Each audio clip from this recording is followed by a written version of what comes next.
In this video, I will be going through 195 TCG ideas that you could potentially use in your own homemade trading card game. Now, I will be showing you the best of what I can find through this gargantuan list. And I would just like to give a massive thank you to Drake Clem for putting together this compendium of art styles, templates, card effects, and much more. So as always, the link is in the description below, so I want everybody who watches this to go on this page and give Drake Clem a little follow here, as he's made this massive list of things that we are going to dive through. So let's just start with this guy. He's kind of jumping out at me. So we've got the Guild Swordsman. Now the first thing I notice is he's on a stylized background. So this saves time when it comes to drawing your own cards, because you can just create the character, put it on this sort of background, and you are done. But what really stands out about this card is these floating stats that are actually using the card art space. So this is a good way of actually saving a lot of space. So you can still have things in the background there. You've got your character off to the side, but you've got a lot of stats here that aren't taking away from your card effect area. Now let's move on to Mr. Dark and Broody here, and what I really noticed about this card was these stylized symbols that were hanging from here. This once again almost looks like a part of the art, and you're actually using some of the art space, which is quite clever. But what I really like is how it is just styled to look like it's just like hanging off ropes. You know, it's those little touches. You put a lot of effort into doing this once, and once you've got established, you can copy and paste it, but everybody will appreciate the initial effort. So even though you've put it on 100 cards, people are appreciating the individual cards that have this added piece of effort. So I quite like that one, yes. Now you think I would bring this one up because it is borderless and it starts to create a unique design. That is what initially drew my eye to it. But what I want to point out is the art style on here. So look at this. This is great art right here. It's got a nice strong style to it. I like it, but it isn't overcomplicated.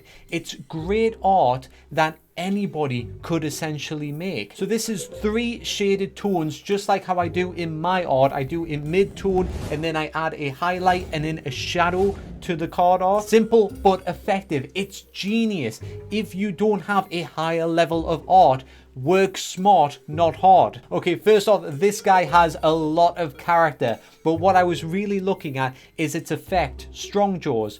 Always win in a battle with a 4 of the same level. Now, this is just kind of like an alternate way of saying first strike in a way. Because if you've got equal attacks, then both are normally destroyed in general rules of card games. But in Magic the Gathering, first strike says that that one attacked first. This card, on the other hand, essentially has first strike, but it's just going down a different thematic route where it just edges ahead of opponents that are equal to it. So it's not saying that it's attacking first, but it just happens to win those head-to-head battles. So use this as an example, and thematically you can pick popular effects, popular keywords, and put a little twist on it to create a new flavor for your own TCG. Now, I can't think of anybody in the homemade TCG community that is actually making 3D artwork for their homemade TCG. So I find that that makes this one stand out a little bit more to me, as I'm not just used to seeing it when I'm browsing online. Having a unique style can help you stand out. Using a unique media can help you stand out. And I would just like to say, if you're enjoying this video today and you feel like you're getting value from it,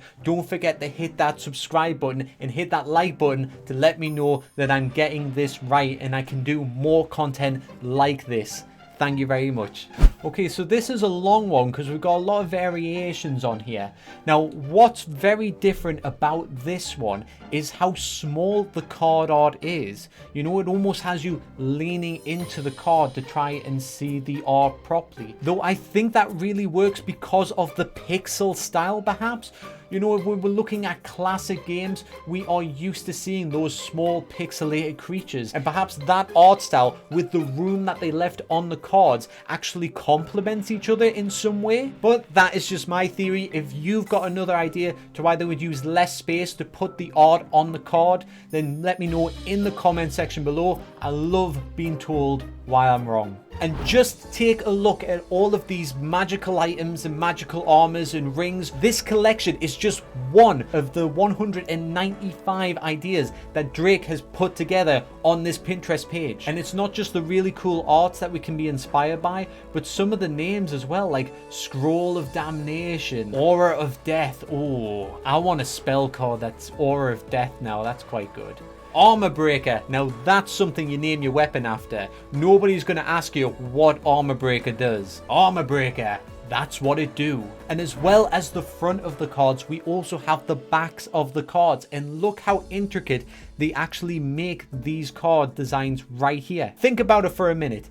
If you're going to put extra effort into a card art, it might as well be the back of the card, because that is going to get reprinted so many times. You get your value for the time that you put into that art. Now this card is a great example because this one tricks you. You think it's crude art, right? Because it's like very simplistic design. It looks hand drawn, but look carefully. It is actually very, very neat.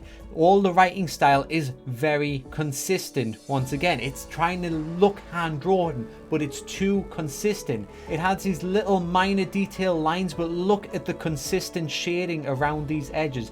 This is a coordinated card that is designed to look amateurist. And this is what I mean when I'm talking about working with a limited level of art.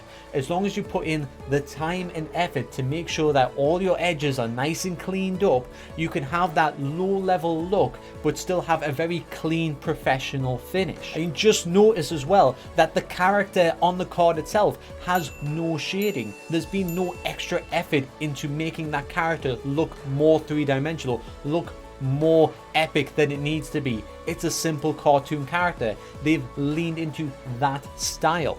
Now look at this. Notice how the card art actually just fades away. There's no sharp finish, and then they start the effect text. This is something that could easily be incorporated in a lot of people's TCGs as well. It would be like a simple effect of when you have that overlay box, just to have it fade out at the top. What the designer has done here as well is also add a little bit of a 3D effect by having the card art slightly overlap this without hindering the number. They've made sure that the number stays on top because that is important information. We don't want to cover up important information. But I'm also curious, how do you feel about names that are actually sideways? I mean, it's still perfectly readable when I'm looking at it like this, but you know, they are sideways, and sometimes it is spatial efficient, but I'm never sure how I feel about it. But let me know in the comment section if you're very for it or very against it, or if you just don't have a strong feeling for it either way.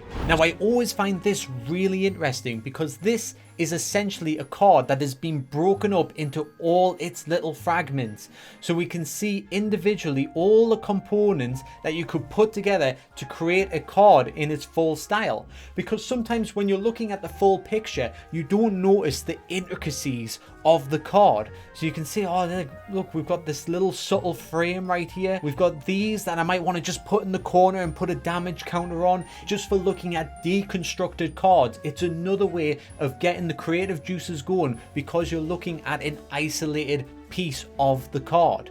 And of course you can always go further down and you'll start seeing more deconstructed examples on Pinterest. You can start going down this really long road of finding lots of deconstructed game assets that maybe you could introduce into a trading card game.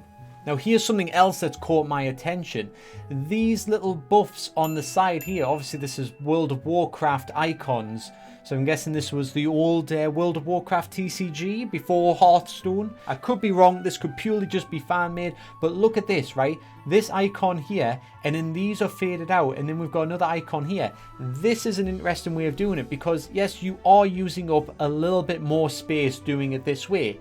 But once you've got that icon there, it's not just the player that's recognizing the icon, they're recognizing the position of the icon, which means they'll start to see more consistency when they were looking through their cards. If they're looking for certain icons, they also can look at certain positions on the cards. This can help them scan through faster, perhaps even read the game a little faster. Now, I haven't thought about doing this in a TCG, but it's got me curious now. If you're only having a select amount and you know you're not going to add any more to start messing up with that system, then this could be worth doing, and it looks quite interesting, and it shows new players the intricacy of the game by having a list of icons but only highlighting a few, telling the player that this is all you need to worry about for now, but there are other ones that you are able to explore. Of course, with these icons, they're for targeting certain classes, they're not to activate certain abilities. I'm not sure if that will be a factor if you were thinking about incorporating this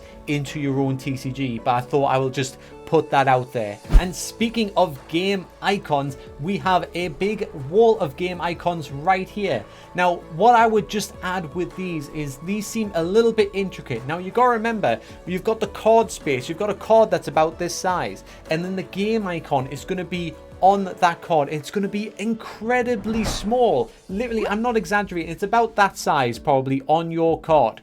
Now, if you're going to add game icons to your card, I would go with very simplistic designs, very simple game design icons, right? These ones, some of them, they seem a little bit too noisy for me, but maybe that's because they're all compressed together and they start to blend together a little bit. But I'm just saying, if you're designing and you're adding your own game icons, keep them nice and simple. Make sure that they're very easily read when they're this small. And also, if you're wanting some game icons to get you started, I'll put them up in the card above my head. I have a quick video, and in that video there is a link to 100 free game icons that I've designed. You can have them, you can use them in your own game, or just use them as filler assets until you create your own. It is entirely up to you. I'm just letting you know that they are there if you need them. I like this mouse. So thank you for watching to the end. Remember, there's 195 assets on here, so check out the link in the description below. Go through them because I barely scratched the surface. And if you are a hardworking TCG creator, check out these videos either side of me, and I will see you in the next video. Goodbye.